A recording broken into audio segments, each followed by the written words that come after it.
Hello coucou, une petite vidéo. Je fais mon cinéma pour parler cinéma, puisque je suis allé voir aujourd'hui en salle le film de Attore Arregui et John Carano. Ils sont mis à deux pour le faire. Marco, l'énigme d'une vie. Je vous débriefe très vite fait l'histoire. Marco, c'est un biopic, hein. C'est une histoire vraie, inspirée des histoires vraies. Alors en fait, Enrique Marco est le président d'une association de déportés espagnols pendant l'Holocauste. Et donc, il s'apprête à faire une commémoration en souvenir de tous ces déportés. Il y en a eu 9000, hein, 9000 Espagnols qui ont été déportés. Et donc, alors, on va le voir qui va se rendre dans le camp de concentration où il était pour demander des justificatifs. Curieusement, quand on lui demande son numéro, il l'a oublié. Et donc, la personne qui est responsable du camp de concentration lui dit qu'elle va faire les recherches nécessaires avec différents indices que Marco va donner. Et puis, il se trouve. Alors, il est très très actif, hein, dans son association, il est vraiment. Et puis en plus, il va donner des conférences dans des écoles pour expliquer ce que c'était que l'Holocauste aux enfants. C'est vraiment. Le mec, il n'arrête pas, hein, il n'arrête pas, il n'arrête pas. Et un jour, il a l'occasion de rencontrer, alors je ne sais plus si c'est au téléphone, oui je crois que c'est au téléphone, il se trouve qu'il va avoir un entretien avec un historien qui va lui dire qu'il aimerait le rencontrer parce que ben, l'historien il a fait des recherches sur l'Holocauste et il lui dit qu'il a quelques doutes sur un bouquin qu'il a écrit parce qu'il y a des choses qui ne collent pas. Donc Marco lui dit bah oui, il n'y a pas de problème, sauf que bah, il va sans arrêt remettre l'entretien avec l'historien. Parce qu'en fait, il s'avère que bah, tout ça, c'est du pipeau. C'est du pipeau, c'est du pipeau.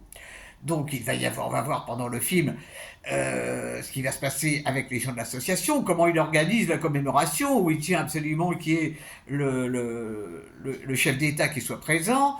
Vraiment, il est complètement dans son truc d'ancien déporté et c'est incroyable.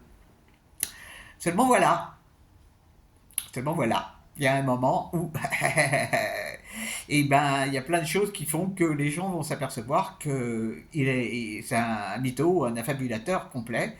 Et donc on va assister, bah, si je puis dire, au désenchantement des membres de l'association, mais aussi de sa famille, parce qu'il est marié, il a une fille qui elle-même vient d'accoucher.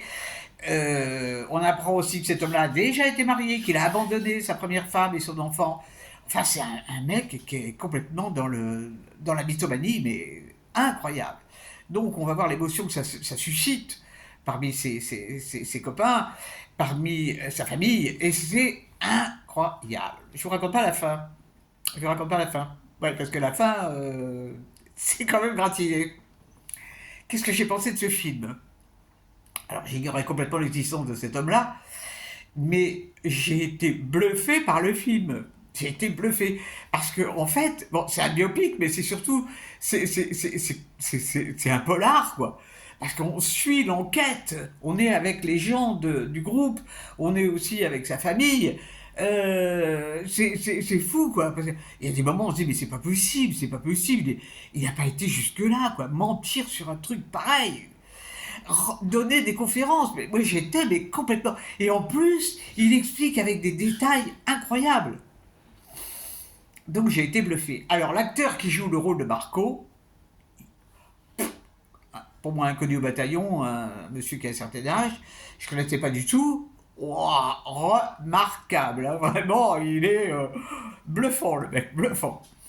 Donc c'est un film que je vous recommande chaudement parce que c'est passionnant, quoi. On est complètement pris par le truc. Il y a quelques longueurs, ok, il y a quelques longueurs, mais c'est rien, c'est rien, c'est rien. Ça passe quand même, ça passe quand même. Et c'est jusqu'à la fin, on est éberlué, quoi. On est surpris parce que un tel personnage, c'est un délire grave, hein. Je ne sais pas qu'est-ce qui s'est passé dans sa vie pour qu'il soit miso comme ça, mais c'est quelque chose. Donc ça s'appelle Marco, l'énigme d'une vie. Et franchement, étonnant, étonnant, étonnant. Alors le prochain film, ben, ça sera le film avec Mme Darmanin que j'aime pas trop, mais bon, j'ai dit que j'allais passer au-delà de mes idées toutes faites, mais ça sera pas avant, ça sera pas avant samedi. Bon, je pense pas à la possibilité d'aller au cinéma avant samedi. Bon, ça fait que 2 jours, hein. Voilà, voilà, et ben j'espère que vous êtes tous en pleine forme, et je vous dis salut, salut, à la prochaine. Et les mythomanes, quelle horreur.